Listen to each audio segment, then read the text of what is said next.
Hello बच्चों, स्वागत है आपका अपनी class exam study with you में। बच्चों, हम लोग कक्षा 12वीं का भूगोल पढ़ रहे हैं, जिसमें कि हम लोग जो है पहले एनसीईआरटी नोट्स पढ़ चुके हैं।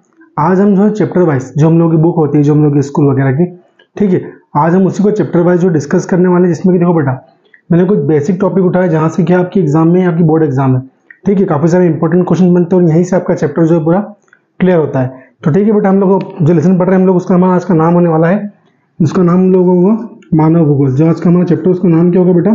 तो मानव भूगोल हमारे आज का चैप्टर का जो है वो नाम होने वाला है। क्या होने वाला है? मानव भूगोल, ठीक है। जिसके अंतर्गत बेटा आज कौन कौन से इंपॉर्टेंट टॉपिक जो है, कौन कौन से इंपॉर्टेंट क्वेश्चन आपके एग्जाम में बनते हैं, बोर्ड एग्जाम में, ठीक है, उसको हम लोग डिस्कस करने वाले हैं। तो बेटा, अगर आप लोग चैनल पर नए हैं तो प्लीज़ पहले तो आप लोग चैनल को सब्सक्राइब कर लीजिएगा और साथ ही साथ बेल आइकन को प्रेस करना आप लोग बिल्कुल भी मत भूलिएगा, ठीक है बेटा। तो देखो, हमारा पहला क्वेश्चन क्या है बेटा आज का? हमारा पहला क्वेश्चन आज का होगा कि मानव भूगोल के जनक कौन है। वेरी मोस्ट इंपोर्टेंट क्वेश्चन, ठीक है।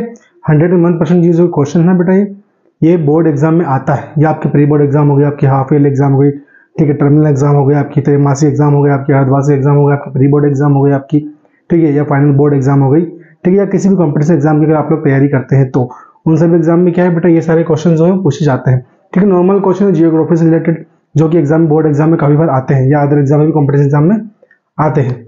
तो बेटा पहला क्वेश्चन क्या है हमारा आज का? पहला क्वेश्चन हमारा होगा कि मानव भूगोल के जनक कौन है, ठीक है। मतलब मानव भूगोल के जनक कौन है?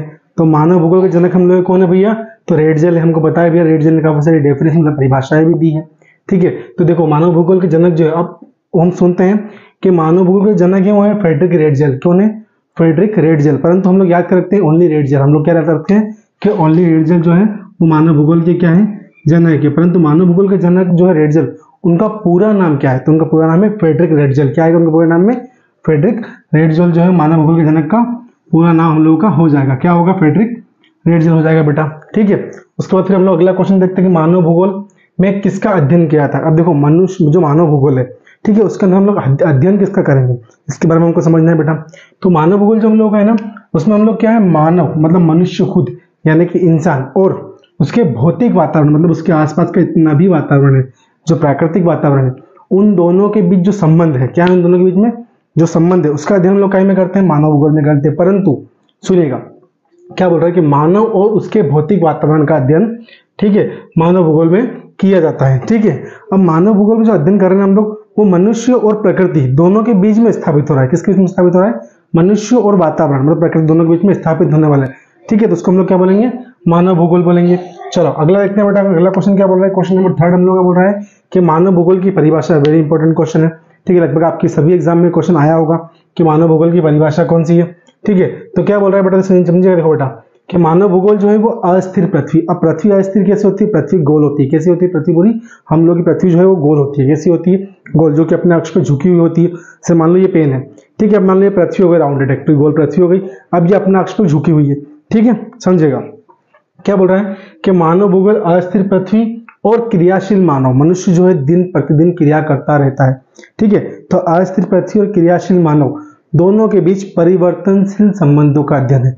परिवर्तन होता है, पृथ्वी घूमती है तो दिनों रात होते हैं, मनुष्य काम करता है तो उसके दैनिक दिनचर्या में परिवर्तन होता है, ठीक है। तो इन दोनों के बीच का अध्ययन क्या कहलाता है? मानव भूगोल कहलाता है, ठीक है बेटा। अब समझना, देखो क्या बोल रहा है अगला क्वेश्चन हम लोग का। अब देखो, क्वेश्चन हम लोग बनाएंगे, ठीक है। अब मान लो क्वेश्चन आपके एग्जाम बन गया, बोर्ड एग्जाम के, भौतिक भूगोल क्या है, ठीक है। भौतिक भूगोल के क्षेत्र कौन कौन से हो गए, हमसे ये पूछ लिया गया मान लो। तो देखो बेटा, भौतिक भूगोल क्या होता है? भौतिक भूगोल जो होता है ना, उसके अंदर हम लोग किन किन चीजों का अध्ययन करते हैं? तो उच्चावच का अध्ययन करते हैं। क्या करते हैं? तो उच्चावच का अध्ययन करते हैं, जलवायु का अध्ययन करते हैं, मृदा मतलब मिट्टी का अध्ययन करते हैं, खनिज मतलब जो हमको प्राकृतिक रूप से जो है भूमि के अंदर से, भूगर्भ में से प्राप्त होते हैं, उनका अध्ययन करते हैं, ठीक है बेटा। तो ये सब क्या हो गए हम लोग के भौतिक भूगोल के तत्व हो गए। किसके तत्व हो गए बेटा? ये सब हम लोग के, ये हम लोग के भौतिक भूगोल के तत्व हो गए, ठीक है। उसके बाद हम पढ़ते हैं भैया कि सांस्कृतिक भूगोल क्या होता है, ठीक है। अब सांस्कृतिक भूगोल क्या होता है समझिएगा बेटा। देखो, सांस्कृतिक भूगोल में क्या है भैया हम लोग कि सांस्कृतिक भूगोल में जनसंख्या का अध्ययन करते हैं एक तो हम लोग, ठीक है बेटा। फिर करते हैं हम कृषि उद्योग का अध्ययन करते हैं, ठीक है। कृषि पर आधारित कौन कौन से उद्योग है उसका अध्ययन कहीं में करते हैं हम लोग, सांस्कृतिक भूगोल में करते हैं। जनसंख्या का अध्ययन कहीं में करते हैं हम लोग, सांस्कृतिक भूगोल में करते हैं, क्योंकि प्रत्येक स्थान की जो जनसंख्या होती है वो अलग अलग होती है, ठीक है बेटा। फिर हम लोग देखें तो कृषि आधारित उद्योग में प्रत्येक स्थान पर जो कृषि होती है वो अलग अलग होती है, ठीक है। तो उसके इसके अंदर आएगी, सांस्कृतिक भूगोल के अंतर्गत आएगी हम लोगों की, ठीक है। फिर हम लोग का होगा परिवहन भूगोल, मतलब हम लोग हमको पता है भैया कि देखो परिवहन के 3 क्षेत्र होते हैं, ठीक है। अब परिवहन कैसे, मतलब मान लीजिए जल परिवहन, थल परिवहन और वायु परिवहन। ठीक है, इन तीनों साधनों द्वारा ही भी हम लोग किसी न किसी स्थान की संस्कृति का जो है निर्धारण होता है, नियति का निर्धारण होता है। ठीक है, आदि भी और बहुत सारे हैं जो हम आगे जाके पढ़ेंगे। ठीक है, हम लोग जैसे कॉलेज के जो है एग्जाम की तैयारी करेंगे तो वहाँ पर मैं बिल्कुल अच्छे से क्लियर करूंगा। ठीक है बेटा, अब देखो अब कौन सा है कि मानव भूगोल के उप क्षेत्र कौन कौन से। देखो वैसे तो क्या है कि आज के समय में ऐसा एक भी क्षेत्र नहीं जो मानव भूगोल के अंतर्गत काउंट नहीं होता, जो क्रियाएं मनुष्य के द्वारा निष्पादित नहीं होती है, जिन क्रियाओं को मनुष्य जो है वो नहीं करता है। ठीक है, परंतु हम लोग कुछ पढ़ेंगे, जैसे क्या है व्यवहारवादी भूगोल हो गया पहला। ठीक है, दूसरा हो गया सांस्कृतिक भूगोल। कौन सा हो गया बेटा दूसरा? सांस्कृतिक भूगोल हम लोगों का हो गया। ठीक है, फिर तीसरा हो गया बेटा ऐतिहासिक भूगोल। कौन सा हो गया तीसरा? ऐतिहासिक भूगोल हम लोग का हो गया। ठीक है, फिर चौथा हो गया कृषि आधारित भूगोल हो गया हम लोग का। ठीक है, सैनिक भूगोल हो गया। ठीक है बेटा, स्थानिक भूगोल हो गया, खनिज भूगोल हो गया। तो ये सब क्या है? भूगोल के हिस्से, भूगोल का एक पार्ट है बेटा। ठीक है, देखो आज मैंने जो है लगभग आपका आधा ज्यादा चैप्टर जो है इंपॉर्टेंट चैप्टर वो कवर करवा दिया है। मैं कोशिश करूंगा अगली बार के थोड़ा सा क्या है कि थोड़ा जल्दी करें हम लोग और थोड़ा अच्छे से जितना हो सके उतना। ठीक है, आगे हम लोग बढ़ेंगे तो चाहे तो अगर आप लोग इसका स्क्रीनशॉट ले लीजिएगा। ठीक है, नहीं तो मैं आपको जो टेलीग्राम या फिर इंस्टाग्राम लोग जो है वहाँ पर इसकी लिंक प्रोवाइड करवा दूंगा। और वहाँ अगर क्लास आप लोगों ने लास्ट तक देखी हो बेटा तो प्लीज आप लोगों से निवेदन है चैनल को सब्सक्राइब जरूर कीजिएगा। ठीक है, थैंक यू सो मच।